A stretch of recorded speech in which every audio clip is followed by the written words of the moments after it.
Hey everyone, Tony D with another political video. I guess we'll call this one a hot take. Lots of politics. So I got a few little things. Not one big thing. Let's see if I remember them all. First one, something I very much disagree with Donald Trump on, and I know some of you have commented, especially under some of my cartoons. Here's Little Joan. Especially under the anti-war card comic, when I get all political, that I defend Trump too much. Well, you know what? I criticize Trump all the time. I just have much more criticism for people around him, because the people around him should know better. The bar for Trump is pretty low, and so it's much harder for him to go. I expect much less from Trump in a lot of areas, and I expect much more from people who sit on, their ivory towers and proclaim to be self-righteous. So, but here's something I definitely disagree with Donald Trump. He has recently pardoned a lot of the special forces guys for war crimes they've been suspected of. And I disagree with this for a lot of reasons. Number one, to even be prosecuted in this day and age for war crimes, I mean, you gotta, by the military, you gotta do something pretty nasty. I mean, let's be honest. A lot of stuff is just gonna go right past them.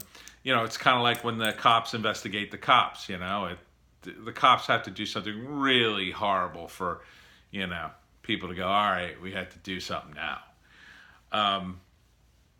And that's number one. Number two, although I'm in full support of the civilian government in control of the military, and I am, Trump has every right to intervene if he chooses to do that. I think it's the wrong move. So it's not that I think he shouldn't be allowed to do that. He is allowed. He's commander-in-chief, and ultimately he is the final authority. But I think it's a mistake to intervene in this case because, for your own military to say, listen, this guy broke the rules, he needs to be punished, and for you to say no, it should be a situation in which the military has been too harsh. And I don't think in this case they have been. He knew the rules. He did something. In this case, it was the guy who took a picture with the dead ISIS guy. He knew he shouldn't have done that. And, really, if Trump is helping the troops by trying to bring them home. That's the number one thing. Trying to help them individually in a court case like this, he wouldn't be in this situation if we had a more defensive posture on foreign policy. So I think this is a huge mistake. It undermines the discipline within the ranks. And I think it's just wrong. If this guy did what he's accused of, it's not like there was a case in which a soldier attacked and went after some of the Afghan warlords they had chai boys, who were essentially young boys who were their sex slaves.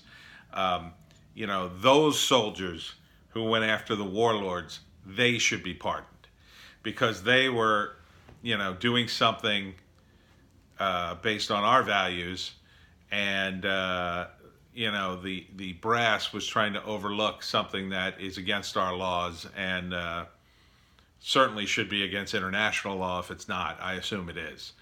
So, if you're going to occupy Afghanistan, you shouldn't allow that stuff, even if you need the support of those warlords. That's a bridge way too far.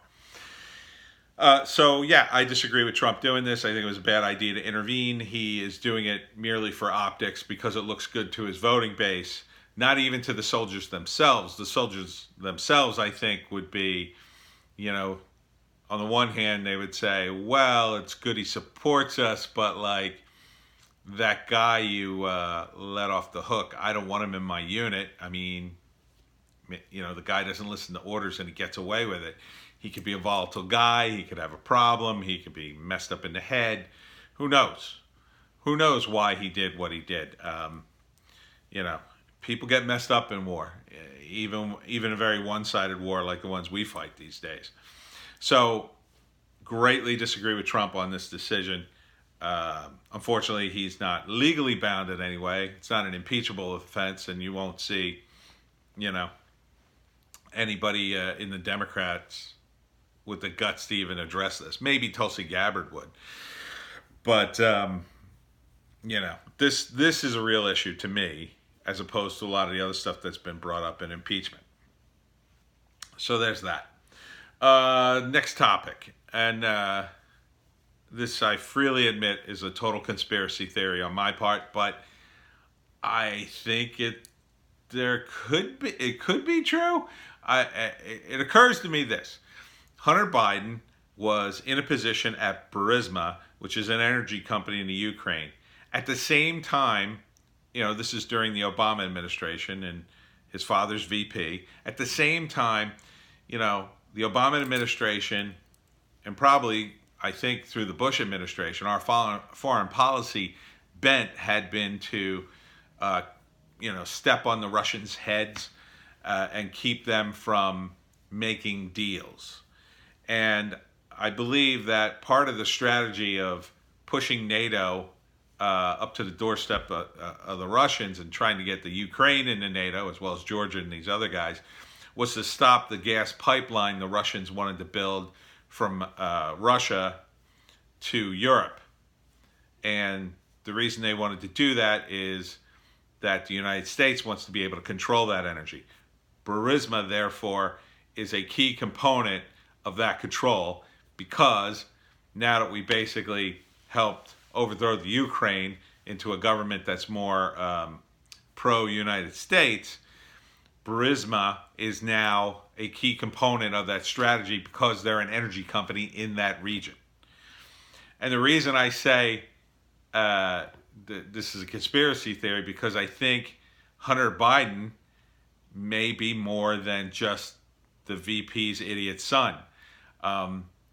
When they recruit a guy who's an intelligence asset, he's got to have an amazing cover that no one would suspect. So who would suspect the drug-addicted son of the VP to be an IC asset? I think Hunter Biden may be a secret agent. There, I said it.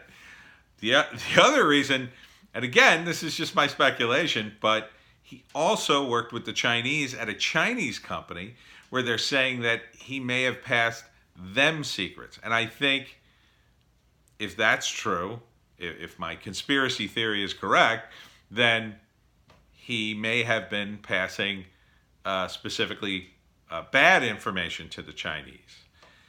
And again, he would be the perfect guy to do it, because think about it. He's got this reputation as being a fallen son of the VP. He was in the Navy, got kicked out, but that may be his cover, because they do recruit from the military, right? So they recruit him from the military, concoct this story, and then have his dad get him these jobs in these key areas. And it looks like his dad is just doing something incredibly corrupt. And meanwhile, he's passing bad information to the Chinese. He's working at Burisma, which is a key component of keeping the Russians in check. And to further, perhaps, keep his cover going, maybe he is embezzling money too. You know, it may be part of an elaborate chess game on the part of the deep state to keep the Russians in check, and the Chinese. Just my theory.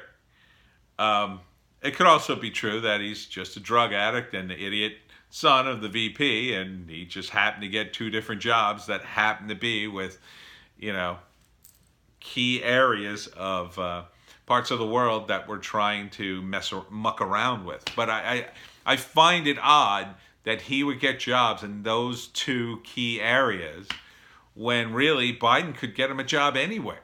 He could get him a job in the States, right?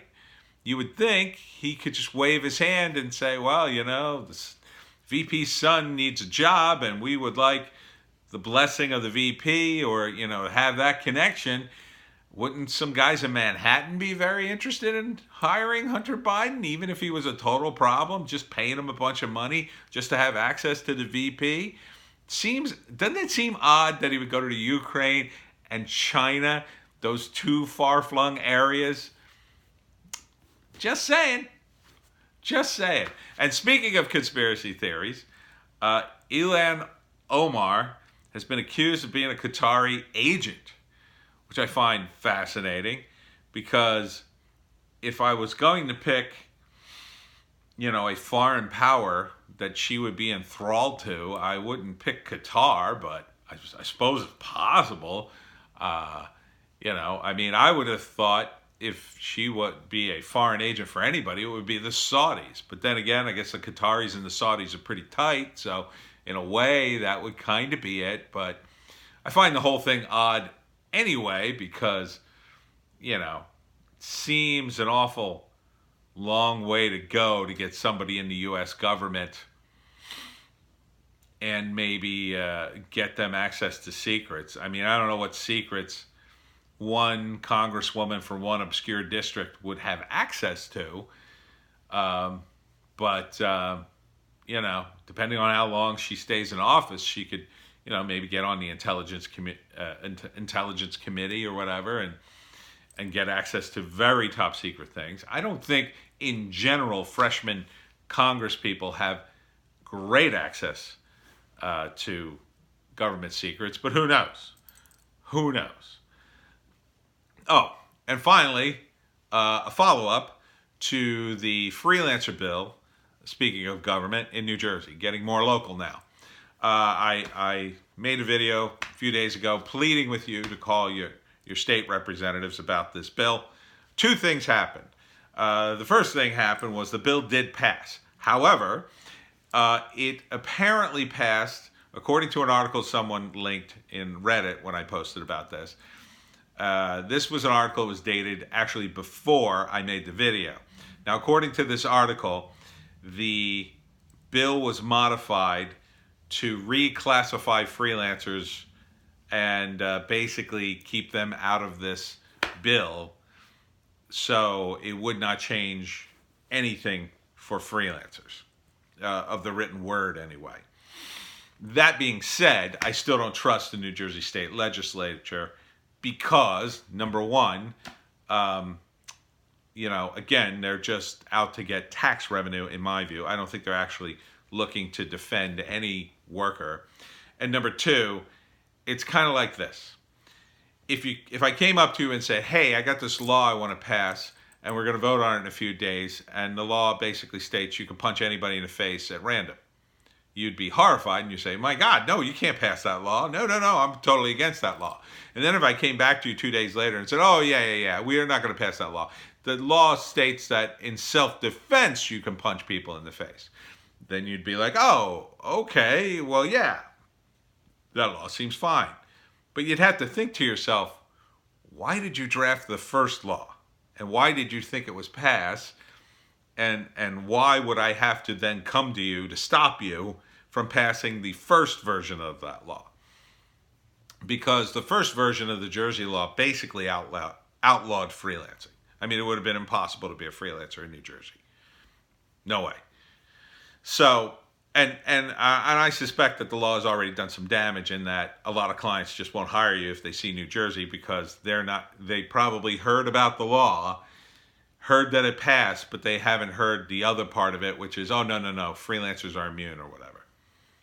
Which, again, I'm not totally sure on that. I don't know if the article was truthful. I don't speak enough legalese to really understand the bill. It's very complicated. It goes on and on for 20 pages. I tried to read it. I really didn't understand it. Maybe somebody in the comments could explain it to me, who has an actual law degree, who knows what they're actually talking about. I still don't trust it. And I would have liked to have seen the law not passed, but it passed basically unanimously. I think there were 6 votes yes, 3 votes abstaining, and 3 absent or something weird like that. Nobody voted against it, which is not a surprise because, we're rife with Democrats in in the state of New Jersey. But again, the fact that they would even propose a bill like that shows you, number one, how incredibly ignorant they were of the very law that they were passing. This is why we need fewer, simpler laws.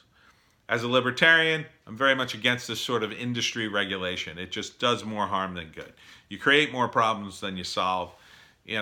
Even if people are well-meaning, which I don't believe they generally are, you're going to end up in a situation where someone gets screwed, and then it's going to be like, oh, well, we already passed the law. Sorry, we made a mistake. I guess you'll have to go through the court system and force us to, pass an amendment and spend a lot of time and your money.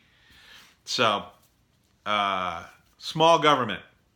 That's what libertarians are all about. Anyhow, that's all my political stuff for today. We're going to get in some trailers in the other videos. Smash like and subscribe. Thank you for smash liking and subscribing. And please check out my books, Wokistan, a Novel, and the Pineys Books 1 and 2. Happy Thanksgiving, and we'll see you next time.